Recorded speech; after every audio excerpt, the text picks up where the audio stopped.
तो hello students, तो आज हम पढ़ेंगे वैदिक गणित। तो वैदिक गणित के अंदर अभी तक हम लोगों ने दो टॉपिक पढ़े थे।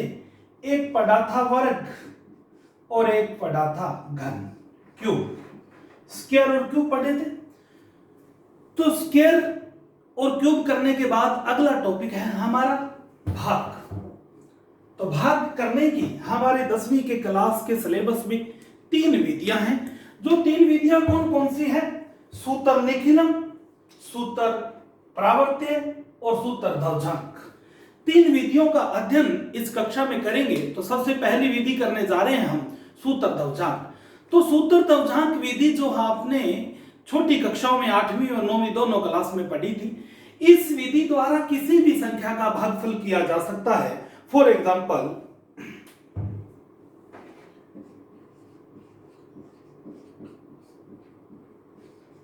चलिए जी, सब हमें यह भाग करना है। भाग करने के लिए भागफल प्रक्रिया के निर्धारित स्थान को 3 खंडों में विभाजित किया जाता है। 3 खंडों में बांटने के बाद एक क्षैतिज रेखा इस प्रकार खींच दी जाएगी नीचे। अब आपने क्या करना है, जो आपका भाजक है, इस भाजक को आपने सुविधा अनुसार 2 खंडों में विभाजित करना है। कैसे? एक यहां पर ऊपर इकाई घात स्थान पर लिखा जाएगा जिसे हम ध्रुवजांक कहेंगे, और एक नीचे आधार स्थान पर लिखा जाएगा जिसे हम मुख्यांक कहेंगे। अब हमारा प्रश्न ये पैदा होता है कि ये तो चलो मान लो 2 ही अंक है, तो एक ऊपर लिख देंगे और एक दूसरा अंक दाई वाला नीचे लिख देंगे। यदि 3 होते तो आप ध्रुवजांक में 2 ले सकते हैं, मुख्यांक में 2 ले सकते हैं, कुछ भी कर सकते हैं, इसके लिए कोई प्रतिबंध नहीं है। परंतु आप ध्रुवजांक में 1 ही अंक रखें। 2 अंक 3 अंक है तो मुख्यांक में 2 डालते हुए ज्यादा बेहतर होगा। तो आपका इकाई अंक युक्त है 1, वो ध्रुवजांक होगा, और आपका मुख्यांक होगा 9। यही बात को आपने नीचे संकेत के रूप में भी लिखना है। जो आपने कार्य किया है उसे संकेत के रूप में दर्शाएंगे। पहला पॉइंट, आपका भाजक 91 है। इस भाजक में से आपने ध्रुवजांक क्या लिया वो बता दीजिए। ध्रुवजांक 1 है और मुख्यांक है वो आपका 9 है। इस भाजक को ध्रुवजांक और मुख्यांक के रूप में विभाजित करेंगे। फिर क्या करना है, जितने अंक ध्रुवजांक में होते हैं इस भाज्य के, ये भाज्य है और ये भाजक था, इस भाज्य के उतने ही अंक इकाई की तरफ से तृतीय खंड में लिखने हैं। मान लीजिए भाज्य आपके ध्रुवजांक में 1 अंक है, तो इसकी इकाई की तरफ से 1 अंक तृतीय खंड में और बाकी सारे अंक मध्य खंड में लिखे जाएंगे। यदि ध्रुवजांक में 2 अंक होते तो पीछे से 2 अंक तृतीय खंड में, शेष अंकों को मध्य खंड में लिखा जाएगा। तो यहां पर 1 अंक है तो 1 अंक तृतीय खंड में आएगा और शेष अंकों को यहां पर लिखेंगे, थोड़ा स्पेस से लिखने में। अब क्या करना है, अगला पॉइंट। सबसे पहले ये जो मुख्यांक है यही वास्तविक भाग प्रक्रिया संपन्न करवाता है, इसी से भाग देना होता है। तो क्या करना है, पहले 1 अंक लिया, 1 में 9 का भाग नहीं जाता, तो पहली बार तो छूट होती है, 2 अंक भी ले सकते हैं। पहली बार 2 अंक लिए, 12 में भाग दिया 9 का, 12 में भाग देंगे 9 का, तो आपका भागफल क्या आएगा वो आप लिखेंगे यहां पर। भागफल आपका आएगा 1 और आपका शेषफल क्या आएगा 3। 12 है, 9 एकम 9, जो भागफल आएगा उसे यहां नीचे लिखा जाएगा। 9 एकम 9, 12 में से 9 गए, 3 बचा। अगले अंक को, जो शेषफल है उसे अगले अंक से थोड़ा पूर्व नीचे लिखा जाएगा। आपका शेषफल 3 आया, तो अगला अंक भी वो 3 है, वो एक संयोग है, उस अंक से थोड़ा पूर्व नीचे की ओर लिखा जाएगा। तो आपका अगला पॉइंट बनता है संकेत, नया भाज्य क्या है। आपका नया भाज्य 33 बन गया। नए भाज्य से आपने संशोधित भाज्य यानी मॉडिफाई डिविडेंड तैयार करना है। संशोधित भाज्य 33, इस 33 में से क्या घटाना है, नया भाज्य जो बनता है इस नए भाज्य में से अंतिम भागफल अंक और ध्रुवजांक का गुणा करके माइनस करना है। अंतिम भागफल अंक आपका 1 है, 1 का गुणा ध्रुवजांक 1 से किया 1 आएगा, 1 गुना 1 होता है 33 में से 1 गया 32। सपोज कीजिए आपका ये जो यहां पर भाज्य बनता है वो 32 है, संशोधित भाज्य, और जो संशोधित भाज्य होता है उसी में पुण्य मुख्यांक का भाग देना होता है। तो नेक्स्ट पॉइंट हमारा बनता है 32 भाग 9। 32 भाग 9, तो आपका भागफल 32 में 9 का भाग दीजिए, 9 तिया 27, 3 पर गया, 9 तिया 27, 3 पर गया, 32 में से 27 गए, कितना बचा 5, अगले अंक से पूर्व थोड़ा नीचे लिख देवे, शेषफल आता है आपका 5। तो आपका वही प्रोसेस, भूल जाइए इसको, ये 32 पर आपने भाग दिया। अब नया भाज्य कितना है, आपका नया भाज्य है 54। तो 5वां पॉइंट, सेम यही प्रोसेस बार बार दोहराते रहेंगे। नया भाज्य 54, संशोधित भाज्य, संशोधित भाज्य आपका क्या बनता है, 54 में से आपने क्या माइनस करना है, अंतिम भागफल अंक आपका 3 है, 3 का गुणा आपने 1 से करना है, तो 3 एकम 3 होता है, तो कितना बचा 51। सपोज कीजिए ये आपका संशोधित भाज्य है, वो 54 की जगह 51 आ चुका है। अब जो संशोधित भाज्य आता है उसी में मुख्यांक का भाग देना है। अगला पॉइंट 51 भाग 9, तो आपका भागफल क्या आता है, 51 में 9 का भाग दीजिए, 9 5 45, 9 5 45, आपका शेषफल क्या बचता है, 51 में से 45 गए 6, अगले अंक से पूरब थोड़ा नीचे लिखेंगे। जब आप तृतीय खंड के अंतिम अंक के नीचे पहुंच जाते हैं, तो यानी तृतीय खंड में पहुंचते ही आपका शेषफल ही ज्ञात करना होता है आपको, भागफल आपका मध्य खंड में ही आएगा, यहां पर जो आएगा वो शेषफल होगा।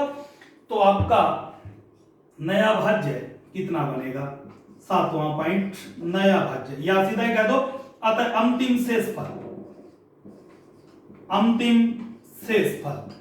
अब शेषफल क्या आया, नया भाज्य 65 है, 65 में से संशोधित भाज्य के लिए 5 एकम 5 घटाएंगे, तो आपका शेषफल 60 आता है, यानी 65 माइनस 5 बराबर कितना है 60।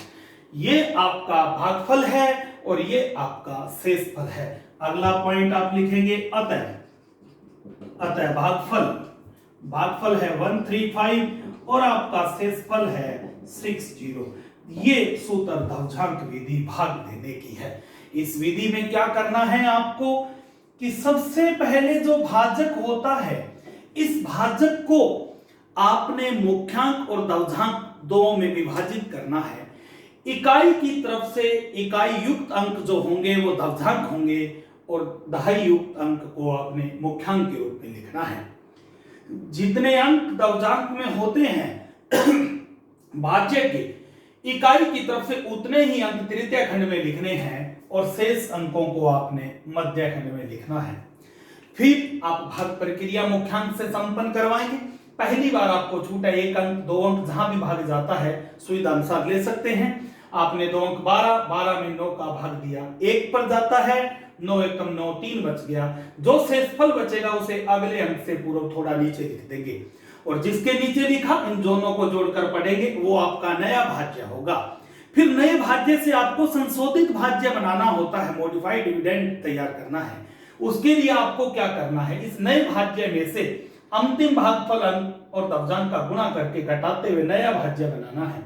फिर नए भाज्य जो भी बनेगा उस नए भाज्य में फिर वापस भागफल नीचे, शेषफल आगे, नया भाज्य, फिर संशोधित भाज्य, संशोधित भाज्य में फिर भागफल नीचे, शेषफल आगे। ये प्रोसेस तब तक चलती रहेगी जब तक हम अंतिम अंक के नीचे तृतीय खंड में नहीं पहुंच जाते, और तृतीय खंड में शेषफल प्राप्त होगा, मध्य खंड में भागफल प्राप्त होगा। नीचे योगफल के स्थान पर ये भागफल की सूत्र दवझांक विधि है। देखते हैं इसी विधि से एक अन्य प्रश्न को हल करते हैं।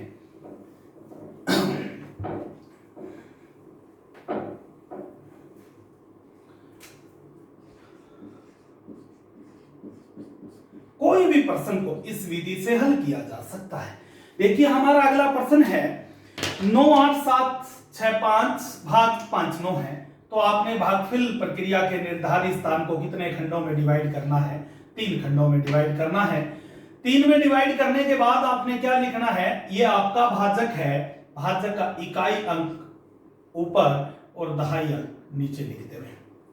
इकाई युक्त अंक को दशमलव स्थान पर ऊपर लिखा जाएगा और दहाई अंक युक्त अंक को मुख्यांक स्थान पर नीचे लिखा, आधार स्थान पर नीचे लिखते हुए मुख्यांक के रूप में लिखा जाएगा। आपके दशमलव में एक अंक है, इसका एक अंक तृतीय खंड में आएगा, शेष अंक आप मध्य खंड में थोड़ा स्पेस से लिख लेंगे। चलिए जी, आपने संकेत लिखना है तो संकेत आप क्या लिख रहे हैं? संकेत पहला पॉइंट आपका है कि आपका भाजक क्या है? 5 9 है तो आपका दशमलव होगा 9 और मुख्यांक क्या होगा? 5। डिवाइड कर दिया। सेकंड पॉइंट आपका बनता है कि आपने 9 में किसका भाग देना है? अब भाग प्रक्रिया संपन्न करानी है तो 9 भाग 5 आपका भागफल क्या आता है? 1 और आपका शेषफल क्या आता है? 4 आता है। आपने 9 में 5 का भाग देना है तो 9 में 5 का भाग दे 1 पर जाता है, 5 एकम 5, 9 में से 5 गए 4, नया भाज्य आपका 48 है। आप नेक्स्ट पॉइंट में लिखेंगे नया भाज्य, नया भाज्य है 48, नए भाज्य से आप संशोधित भाज्य लिखेंगे। संशोधित भाज्य कितना है कि 48 माइनस क्या लिखना है? 1 इंटू 9, अंतिम भागफल अंक और दशमलव का गुणा करके घटाना होता है। 1 गुणा 9 9 होता है, 48 में से 9 गए 39।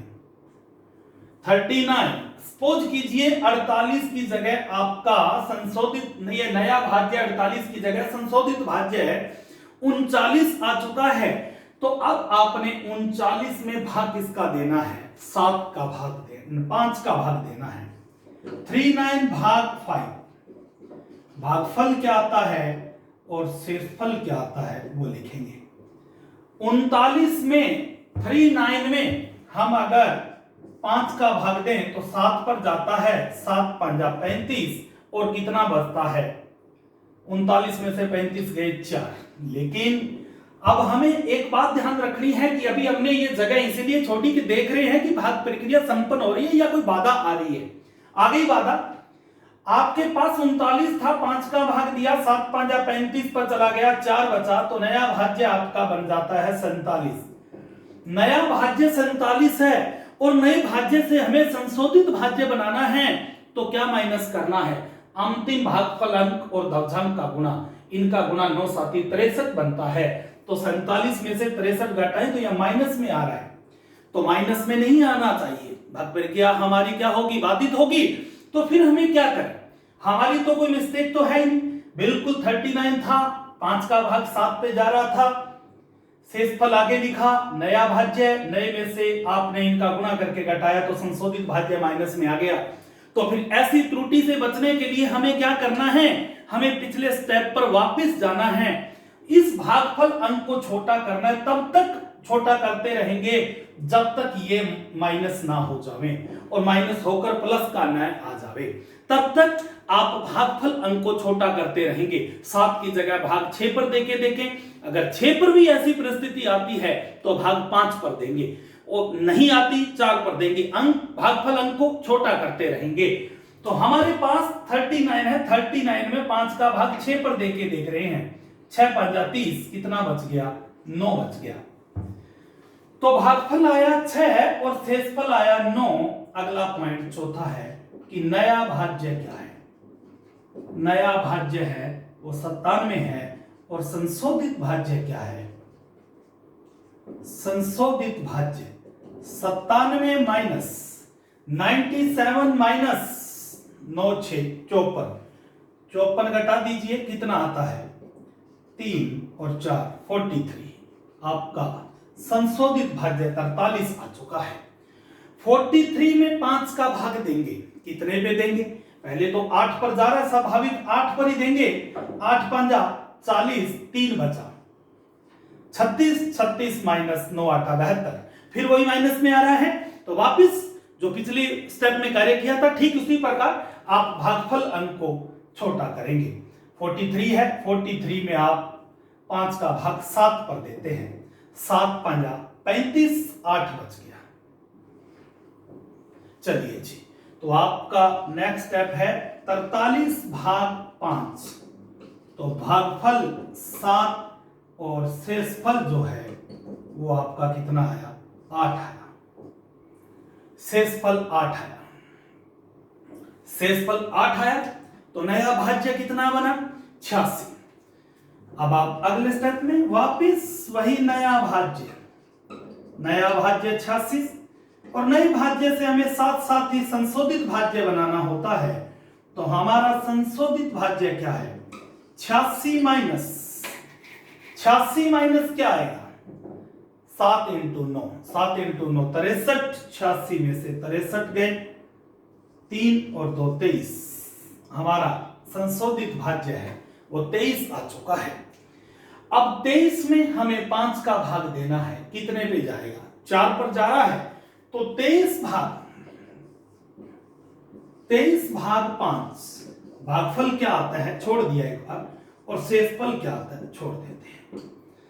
23 में अगर हम 5 का भाग 4 पर देवें तो 5 चौका 20 बनता है। 23 में से 20 गए, 3 बचता है। 35 में से 9 चौका 36, माइनस में आ रहा है, नहीं आना चाहिए। तो हमें भाग कितने पे देंगे? 5 का भाग 23 में 3 पर देंगे। 3 पर देंगे तो 3 पर देंगे, 3 5 15। 23 में से 15 गए, कितना बचा? 8। ये लो जी हमारा। अतः अंतिम खंड में आ चुके हैं तो हमें शेषफल ज्ञात करना है। अतः शेषफल 8वां पॉइंट, अतः अंतिम शेषफल। लास्ट रिमाइंडर क्या आता है?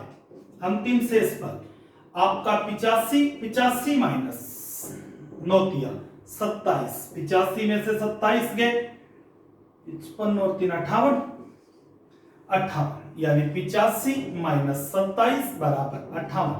अतः नीचे लिख देंगे कि आपका भागफल है वो 1673 है और शेषफल कितना है? वो आपका 58 है। ये सूत्र धावझांक विधि भागफल की है। तो भागफल के कुछ प्रश्नों को आप सूत्र धावझांक विधि से, किसी भी प्रश्न को सूत्र धावझांक विधि से हल किया जा सकता है। आपकी बुक्स के कुछ चंद प्रश्न जो है वो मैं बोर्ड पर राइट कर रहा हूं।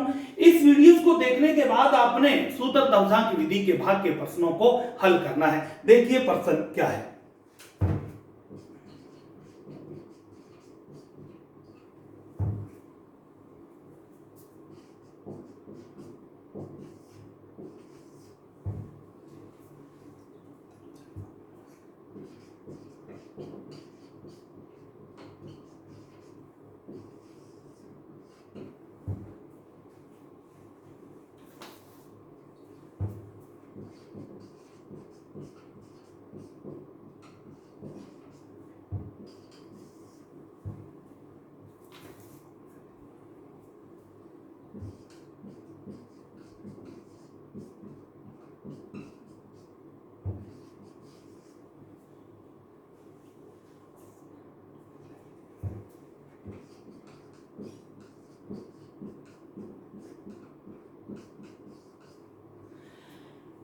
ये 5 प्रश्न आप लोग इस वीडियोस को देखने के बाद सूत्र धावझांक विधि से हल करेंगे।